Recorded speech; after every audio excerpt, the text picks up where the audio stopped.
Welcome to Burlap Teachers. Enjoy the video. In this video, I will explain how to program your Land Rover Defender garage door opener. First, make sure your Defender is parked securely with the engine off. You'll find the Home Link buttons conveniently located on the overhead console. It's also important to have your existing garage door opener remote control close by, as you'll need it for the next steps.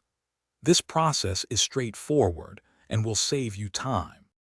Before programming a new opener, it's a good idea to clear any old codes. To do this, press and hold the two outer Home Link buttons on your overhead console at the same time. Keep holding them down until you see the indicator light start to flash rapidly. This quick flash confirms that all previous programming has been successfully erased, preparing your system for a fresh start. Now, let's program your garage door opener. Hold your existing garage door remote control about 1 to 3 inches away from the Home Link buttons. Choose the Home Link button you wish to program.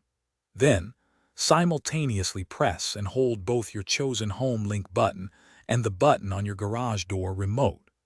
Release both buttons once the indicator light changes from a slow flash to a rapid, consistent flash, indicating successful programming.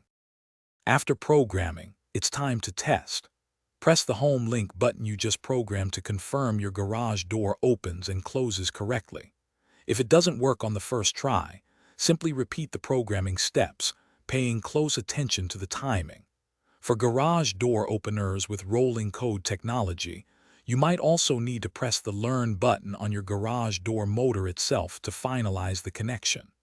You'll be opening your garage with ease in no time. Thanks for watching. Consider subscribing if this video helped you.